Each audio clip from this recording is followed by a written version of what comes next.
let's get into the news. So the first topic that I wanted to talk about is Anthropic. And, you know, full transparency, I have officially transferred from ChatGPT to Claude, and it's the best thing I've Awesome. ever done.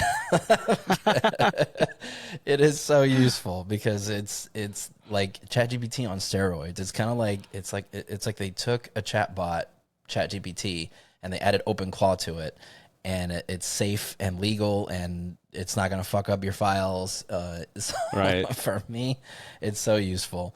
But the angle that I wanted to hit with Anthropic is the fact that they just refused the U.S. government's request to take their guardrails off of their AI for government use.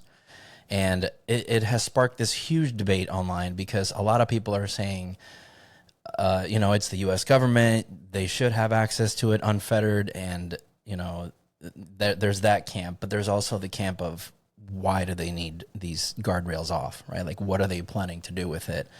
And Right. Anthropic, I saw some interviews with the CEO of Anthropic, and he was saying that if they do take the guardrails off, then it's very easy to program it so that it makes life and death decisions, which Ooh. is not very ethical. So that there's that debate, right? Like, is it ethical to have a machine determine whether you live or die? Because there's so many biases built into this AI that it might, pull the trigger on the wrong person, and there's just a lot of different things that could go wrong when that happens. And Mhm. Anthropic is kind of like, we like the guardrails. We're willing to, ease them up a little bit to fit your national defense and your all of your use cases that you're looking to do, but completely unfiltered, unfettered. Have you ever seen a jailbroken AI chatbot? No. It's What does that even wild. mean? It's wild. Like, there's no restrictions. You can ask it anything, and it's yeah, it's insane. And what I'm thinking is that's the kind of thing that Anthropic is trying to avoid, especially on a national, defense level. Right. Yeah, the question, I think the problem is and it's a very important question is why? Like, what are you using Claude for already that you Hmm. need guardrails off? And it doesn't surprise me that this administration would ask something so insane of an Yeah, AI. But then for ChatGPT to then jump in on the contract is wild. That's the part yeah, where I'm like, oh, that doesn't make me feel yeah. comfortable at all.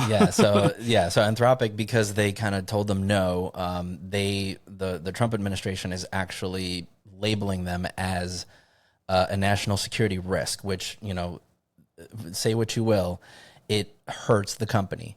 It hurts the company in the sense Right. that they can no longer do business with the government, the U.S. government. It puts them in a negative light. It's almost like blacklisting them, and it's Right. sort of a bully tactic, right? It's like, do what we It say, or is. we're going to label you this, and you'll never Right. work in this country again. And so No surprise there, though. yeah, yeah, and Anthropic is not backing down, which I respect it, and that's why a lot of people are making the switch now from ChatGPT to Anthropic. On top of that, like you said, OpenAI jumped at the opportunity. Like, as soon as Anthropic backed out, the U.S. government did what they did. OpenAI said, "Hey, we will let you do it," and I actually saw recently that they got so much backlash for that, kind of grifting and being an opportunist, like, hey, I'll do it, like, Right. I'm desperate. So they got so much backlash for it that they had to back down a little bit. They had to maybe amend some of the contracts that they had made with the government. So they are putting some guardrails on it, but it's still going to be very unfettered and unleashed, if you will. Right. Um, Dude, and the yeah. the crazy thing for me, even in that whole atmosphere of like, what does an AI company offer to specifically a government that, you know, why would they ask for the guardrails off? What is the intent? You know what I mean? It's like, and we talked about in the past on this podcast about privacy and, Hmm. being monitored through cameras and through, this mesh of like, we won't be able to really escape the government's eye because everything we do and say is going to be recorded or it's going to be monitored in one way or another. And I see the complete terrifyingness of that. And it's like, okay, now add on the idea that the government is now using AI with no guardrails to do what? Like, if it's already bad enough that they want to like monitor our every move and listen to our every word, what else are they going to use that for? Yeah, and that's what people are saying is that it's not only, you know, the ethical part of war and having it kill on demand, it's also the mass surveillance that's already happening. And we've talked about this in our last episode, that mass surveillance that the NSA is performing right now on its own citizens. Now you add AI on top of that.